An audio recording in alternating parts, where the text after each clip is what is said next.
tailgate. I'm expecting a good time out of this, honestly, a healthy growth. I'm excited to learn the survival skills, the self-reliance, but also the work within the group.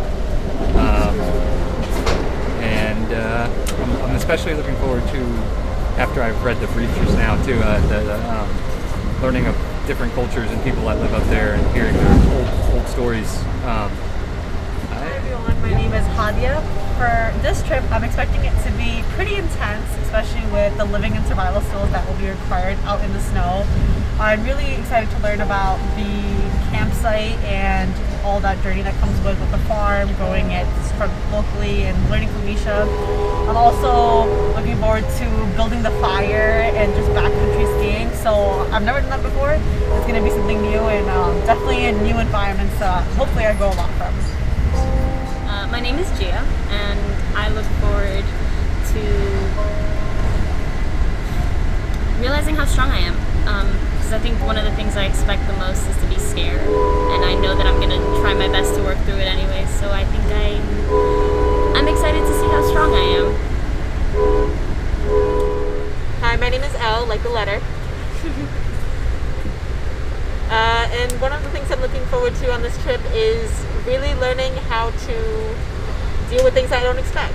So I didn't go over the itinerary with a fine-tooth comb for once. I am sort of looking forward to just taking things as they come and disconnecting from all of the outside world. No emails, no text messages, no one texting me frantically saying that they need something done. I am off-grid. I love that too. Yeah. I do too. It's great. The best part. No one's going to email me for 8 days. It's amazing. Well, I don't know if they're not going to email you, but Well, I'm not going to see you have an excuse. You don't have to do anything. Exactly. Pretty good. Yeah.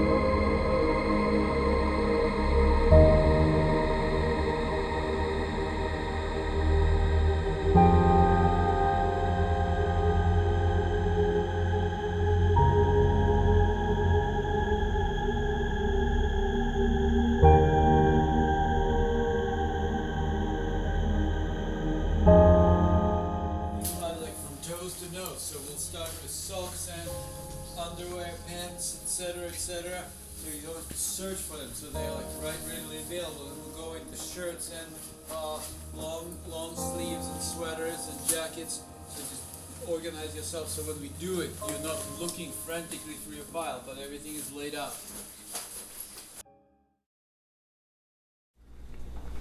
What other systems? Fire. Fire, nice. Now, what would fire be used for? Heat, cooking. Cooking? And also to keep us warm. Heat our shelter, right? Yeah. Nice. Shelter, water, food, fire. We would have to figure out like some sort of chores system where like there's a community distribution Nice. of tasks. To help all of these systems work. Nice. Imagine yourself now out in the woods right now. You've got shelter figured out, you've got water and food, and you've got a fire. And after you get all these, there'll be a week when you're really happy if you went for nothing. And then you'd start to get this little itch and you'd want some more. What else would you want? I was gonna say hygiene needs. Yes. And I'm going to use a different word here. Most, like there's some things that are pretty basic with hygiene that you already have with water, that you can wash your hands. Fire, you can cook your food so you're not eating raw, spoiled food. But most people start thinking right away about waste. Plumbing. Right? If you're not dealing with your poop, your home area, your village, the beautiful village that was described is going to become a stinky mess and very unhealthy. So you got to deal with waste. What else? Tools like knife. Tools. Yeah, let's put that. Let's put that. You probably needed those tools way back here Yeah. to build the shelter. And you probably used them, a few tools for the wood, a few tools for fire, a few tools to work with the waste. So they kind of go with all of these things. Excellent. And you probably want a little tool shed, like a shelter, just to take care of your tools. Nice. What happens at night when it gets dark? Light. Light. You want lights? Okay. That's pretty convenient, huh? I mean, people do use fire for a while, but have you ever lived in a house with just a fire for light? It's hard. I'll just say 2 other things, kind of, and we can call it wraps there. Fire is super handy for cooking and heat. What's the opposite thing that we all like to have? AC. Ice. Refrigeration. Whether you're refrigerating your food, which is similar to cooking, or you're refrigerating the air itself for cooling. So I'll call that refrigeration.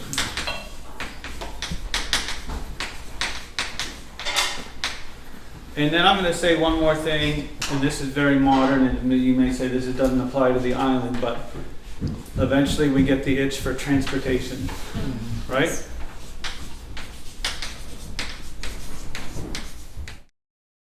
Talk to us a little bit about the Kroka winter expedition or experience. Yeah, it's, I don't want to say life-changing, but it kind of feels like it. It feels like breaking the glass, or breaking the illusion almost about where everything comes from, and how much of the resources that we use have to be really, really, like someone else is doing so much work for us to be able to use electricity and water and use the bathroom and everything. And so everything that we've been learning here has been really illuminating, in the sense that it's never as easy as it looks.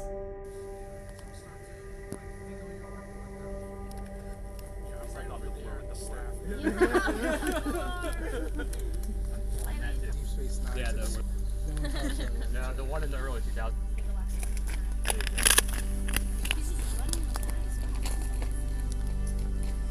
That's a skill. I would have slipped.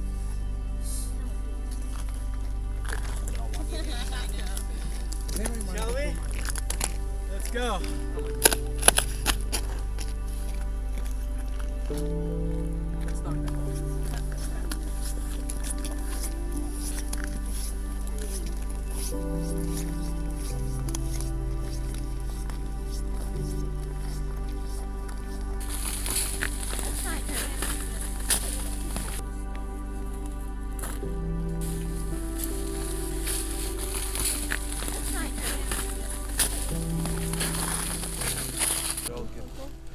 Yeah, through that cycle. So what are they taking from the atmosphere?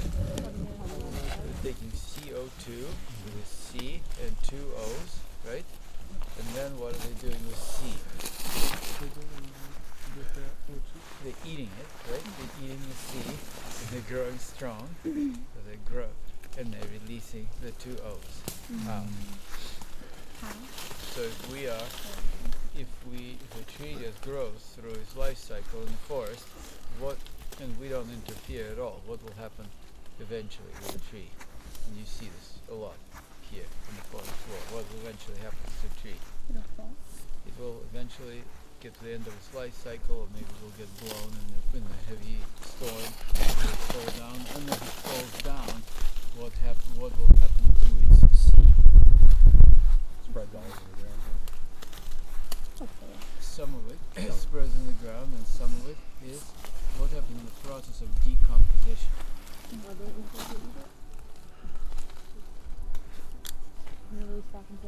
will release its carbon back into the atmosphere as a process of decomposition.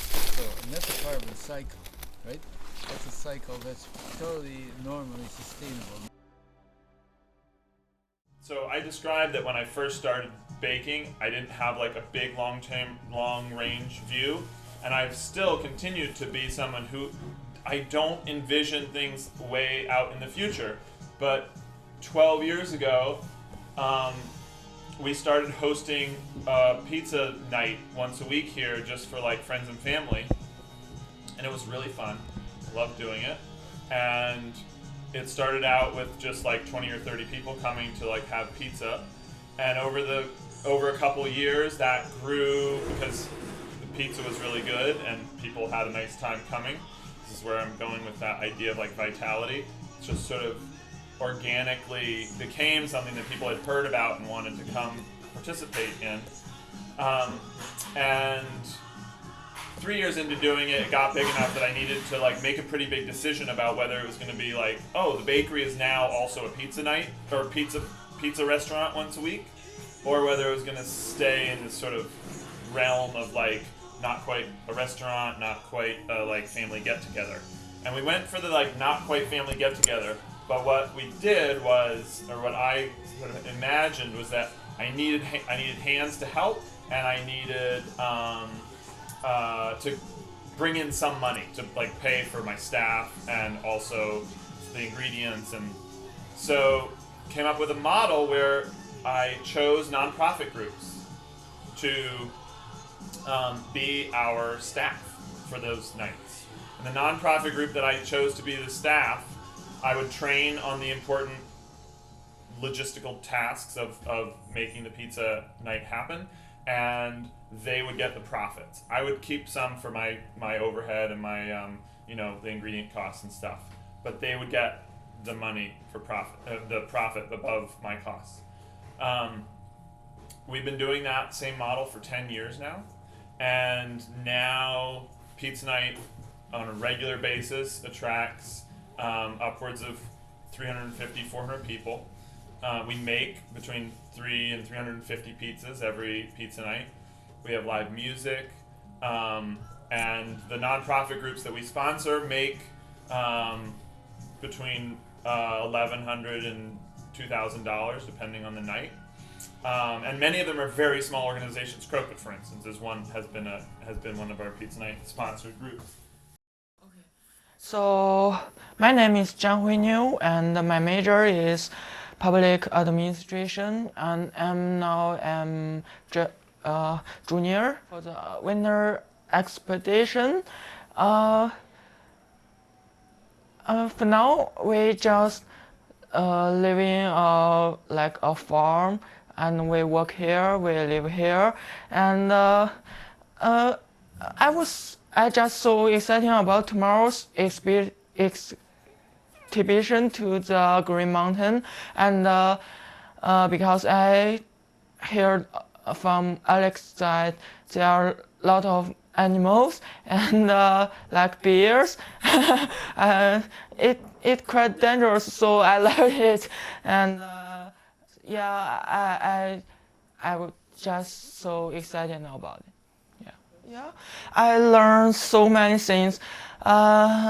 Yesterday, I learned how to take care for the cows, for the horse, and give them some drink, some food to eat, and clean their poops and pees. And I think it's interesting, and because I love animals. And today, I just learned to do the woodwork and how to cut the wood, how to use my power to cut the wood piece easily, and how to build a wood structure to make them dry and make them waterproof. As far as just ash, all the branches of ash, that is unique in that it grows in sort of sections. So each year's growth has like a distinctive little like lump or like a little nodule there that goes all the way around. So it's sort of these sections of the year's growth. So that's another way to tell ash from any other trees out there. So the great thing about ash is that it's a ring porous tree and it has all this really light, airy spring growth. It's very fast growing in the spring because it's sucking up all the nutrients it needs. And then once it slows down and doesn't need so many nutrient channels, the growth becomes much more dense and the cells closer together, and that's the summer growth. So the spring growth that's really light and airy, if we take these 3-pound mauls and pound over the whole length of the log, you're crushing that spring airy growth and it releases the summer.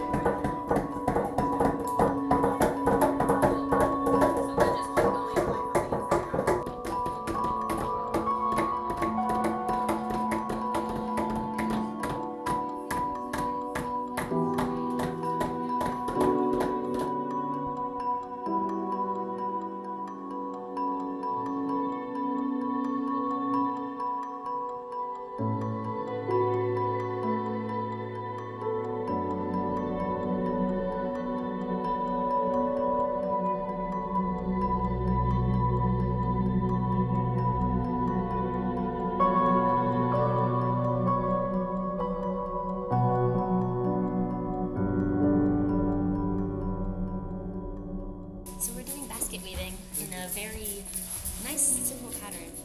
It's just a lot of rearranging the pattern so that you keep seeing it in the right orientation and then going the opposite of whatever you've done before. So I guess weaving really is simple. It's just a matter of patience. But it's really cool so far. We're doing the base, and then we're going to add some more that will fill up the basket as it folds. So it's going to be pretty cool. Thank you. The winter expedition, what are your thoughts about it so far? Thus far, I can honestly say it has been nothing like I expected in the best way. I think that I've gotten so much more out of it than I really ever imagined I would. I'm bonding more with the people around me than I expected in a way shorter span of time than I expected. I'm learning so much about the environment and how sustainability looks different, in different environments, and I'm sort of challenging, and this trip is forcing me to challenge my ideas of what that really looks like. And a really great example of when you're local and when you're keeping everything within the same kind of 200, 300 feet, you're really aware of where everything's coming from. They teach us about the composting toilets, and they teach us about how the water is going back under the pond, and so you don't actually want to use anything that's going to harm the pond and the wildlife.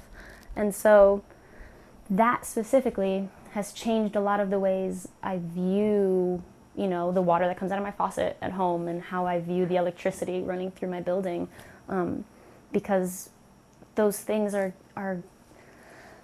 there's no way to comprehend how much work goes into it. And being at Kroka has really helped me just notice that this is not as sustainable as we think, to live without knowing where our things are coming from. I think I love bakeries. So for me, going to a local bakery where everything was fresh, and we've been getting his bread every single day that we've been eating here, and it was Noah's Bakery, but to go to Noah's Bakery and see it was pretty cool. He operates from a water mill turbine, which was interesting because right before we went to his place, we went to Chase's Mill, which showed us how they generate their electricity through water turbines. So he was also using the same exact way to generate his own electricity. And his bakery also uses a wood stove, and that's how he bakes all of his donuts and all those good stuff.